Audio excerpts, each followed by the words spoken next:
Good morning students. आज हम लोग सबसे पहले स्टडी करेंगे कि मैटर होते क्या हैं। मैटर एक ऐसी चीज़ है जिससे कि सभी चीज़ें आपकी नेचर में बनी होती हैं, जैसे मेरा शरीर, आपकी बुक, कॉपी, किताब, मेज, जो भी आप यूनिवर्स में चीज़ों को देखते हैं वो सब चीज़ें मैटर से बनी होती हैं। मैटर की दो मेन प्रॉपर्टीज होती है। पहली कि मैटर में मास पाया जाता है और दूसरी कि मैटर में वॉल्यूम होता है, मतलब वो स्पेस को ऑक्यूपाई करती है। तो आपको जितनी भी चीज़ें अपनी आँखों से दिखाई देती हैं या अन्य आँखों से या माइक्रोस्कोप से दिखाई देती हैं जिसमें कि मास और वॉल्यूम होता है, उन सारी चीज़ों को हम मैटर कैटेगरी में रखेंगे।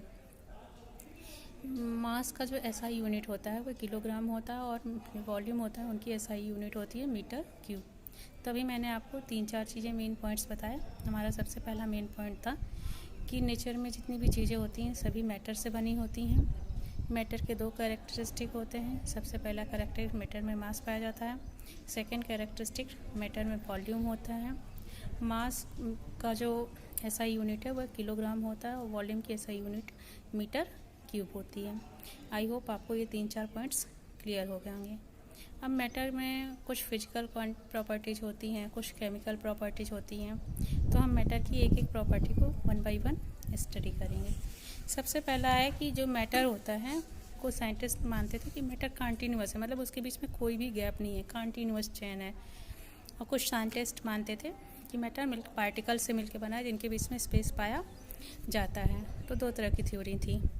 तो इसको एक एक्सपेरिमेंट से हम समझ सकते हैं। जैसे एक गिलास हमने पानी लिया और उस पानी में हमने 1 चम्मच नमक को घोला, तो आप क्या देखेंगे कि नमक के पार्टिकल जो हैं वो वाटर के पार्टिकल के साथ मिक्स हो जाते हैं और कुछ समय बाद हमें वाटर और सॉल्ट के जो पार्टिकल हैं वो सेपरेट नहीं दिखाई देते, बल्कि पूरा एक जैसा ही होमोजेनस मिक्सचर हमें मिल जाता है। इसी तरह चीनी को भी जब हम पानी में डिजॉल्व करेंगे तो उस केस में भी हमें एक होमोजेनस मिक्सचर मिलेगा।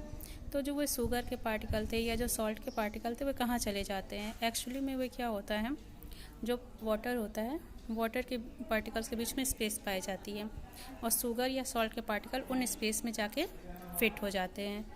तो ये एक्टिविटी आपकी ये शो करती है कि पार्टिकल्स होते हैं उनके बीच में स्पेस पाया जाता है।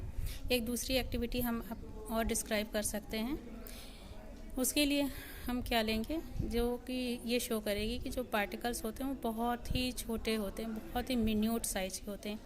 हम 2-3 छोटे छोटे क्रिस्टल लेंगे पोटेशियम पर मैग्नेट के।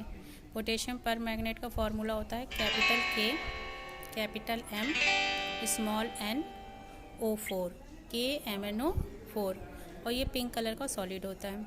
इसके छोटे छोटे हमें 2-3 क्रिस्टल लेने हैं और उसको 1 लीटर वॉल्यूम में डिजॉल्व करना है। हम फिर आपको जो वाटर मिलेगा उसका 10 ml लेके उसको अनदर 90 ml वॉल्यूम में डिजॉल्व करिए और ये प्रोसेस आप कंटिन्यूस कई बार स्टेप करिए। जो सॉल्यूशन तैयार हो उसके 10 ml को लेके अगले 90 ml में डिजॉल्व करिए। तो आप ऐसा 7-8 बार भी करेंगे तो जो लास्ट वाला वाटर होगा उसका भी कलर लाइट पिंक होगा। जो ये एक्टिविटी शो करेगी कि जो आपने 2-3 क्रिस्टल लिए थे उसके अंदर हजारों मिलियन ऑफ टीनी पार्टिकल्स थे पोटेशियम पर मैग्नेट के, जिसकी वजह से आप 7-8 बार ये एक्टिविटी रिपीट करने के बाद भी जो लास्ट वाटर मिल रहा है उसका कलर लाइट पिंक है। तो इस तरह से अभी मैंने आपको 2 एक्टिविटी डिस्क्राइब की। पहली एक्टिविटी थी शुगर और सॉल्ट को डिजॉल्व किया था हमने वाटर में, जो ये शो कर रही थी कि जो पार्टिकल हैं उनके बीच में स्पेस पाई जाती है और उस स्पेस में दूसरे के पार्टिकल जाके फिट हो जाते हैं। सेकंड एक्टिविटी थी कि पार्टिकल का जो साइज होता है वो बहुत ही मिन्यूट होता है, बहुत ही छोटे छोटे चीज़ों से मिलकर बना होता है जिनको हम नेकेड आई से नहीं देख सकते। इसके लिए पोटेशियम पर मैग्नेट की एक्टिविटी है। उसी तरह एक दूसरी एक्टिविटी आप कर सकते हैं कि 1 ड्रॉप आपने डिटॉल डाला पानी में और उस पानी से उसमें से थोड़ा पानी निकाल के दूसरे 190 ml में डालेंगे, उसमें भी आपको डिटॉल की स्मेल आएगी। तो जो ये शो करेगी कि जो डिटॉल में भी जो लिक्विड के पार्टिकल हैं वो बहुत छोटे छोटे पार्टिकल से मिलके बने हैं। तो ये हमारी 2 एक्टिविटी थी। उसके बाद हमारा जो नेक्स्ट टॉपिक है कि मैटर में 3 मेन कैरेक्टरिस्टिक होते हैं। पहला कैरेक्टरिस्टिक होता है कि मैटर के बीच में स्पेस पाया जाता है। Matter have space in between the particles. दूसरा है the particle of matter attract each other, मतलब वो एक दूसरे को अट्रैक्ट करते हैं। तीसरी प्रॉपर्टी है कि जो मैटर के जो पार्टिकल होते हैं वे कंटिन्यूअस मूविंग होते हैं। फिर से हम रिपीट करते हैं। मैटर की 3 प्रॉपर्टीज़ होती हैं। सबसे पहली हमारी प्रॉपर्टी है कि जो मैटर होते हैं उनके जो पार्टिकल्स होते हैं उनके बीच में स्पेस पाया जाता है। अगर आपसे कोई पूछे कि मैटर के पार्टिकल्स के बीच में स्पेस पाया जाता है, आप इसको एक्टिविटी के थ्रू कैसे डिस्क्राइब कर सकते हैं? तो इसके लिए आप सबसे सिंपल से एग्जांपल डिटॉल वाला दे सकते हैं कि डिटॉल को पानी में डालते हैं तो वो लिक्विड में मिक्स हो जाता है। या लिक्विड और सॉलिड का अगर एग्जांपल देना है तो आप लेमनेड जो नींबू शिकंजी बनाते हैं उसका एग्जांपल दे सकते हैं कि हम जब नींबू और पानी में चीनी को घोलते हैं या सॉल्ट को घोलते हैं तो चीनी और सॉल्ट के पार्टिकल्स वाटर में डिस्ट्रीब्यूट हो जाते हैं, जो ये शो करते हैं कि वाटर के पार्टिकल्स के बीच में स्पेस पाया जाता है जिसमें कि शुगर और सॉल्ट के पार्टिकल्स फिट हो जाते हैं। नेक्स्ट हमारी प्रॉपर्टी है कि पार्टिकल्स आर कंटिन्यूअसली मूविंग। इसको हम कैसे डिस्क्राइब कर सकते हैं? इसके लिए 2-3 एक्टिविटी हैं आपकी बुक्स में। मैं सबसे सिंपल एक्टिविटी पहले बता रही हूँ।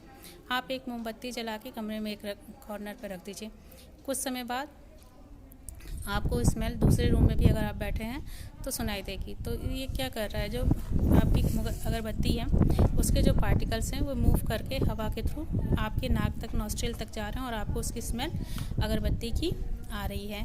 ये तो गैस के थ्रू डिफ्यूजन हो गया कि मतलब गैस में अगरबत्ती के पार्टिकल्स मिक्स हुआ और वह आपके नॉस्ट्रिल तक गए जिससे कि उसको आपकी स्मेल आ रही है। दूसरा एग्जांपल है आपने लिक्विड और लिक्विड का।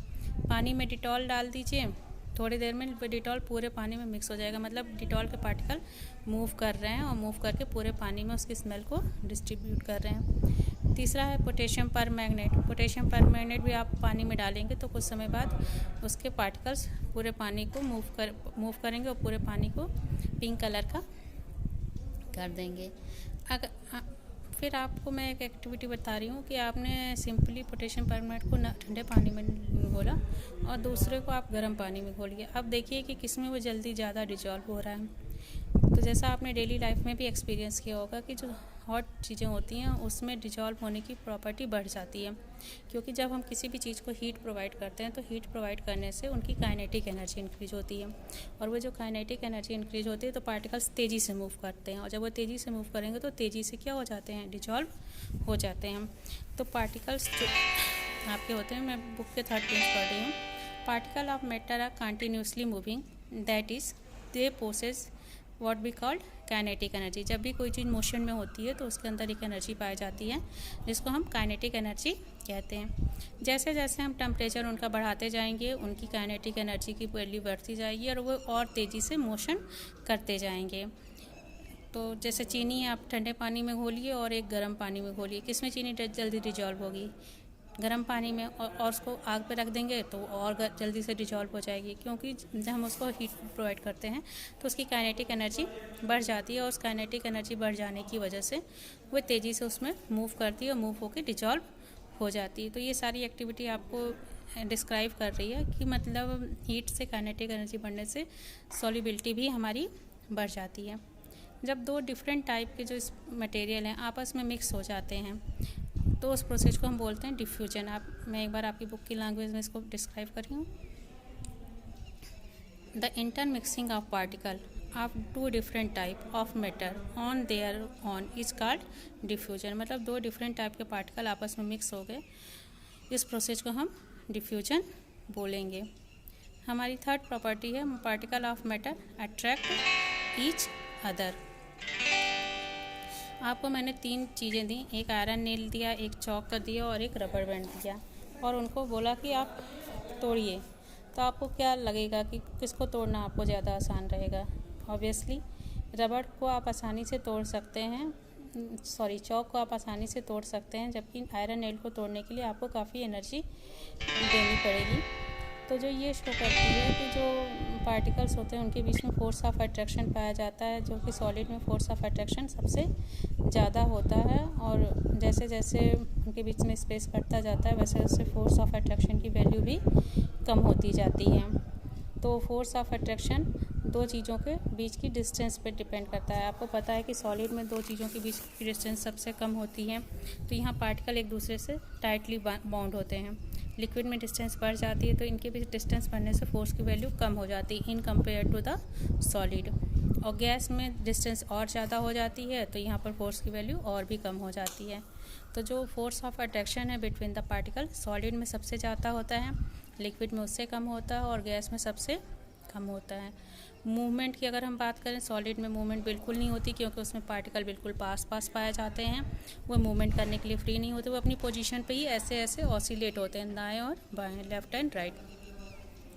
और लिक्विड में गैप पाए जाते हैं, वो थोड़ा बहुत मूव हो सकते हैं, और जो गैसेस होती हैं वो बहुत ज़्यादा उनमें मूवमेंट शो होता है।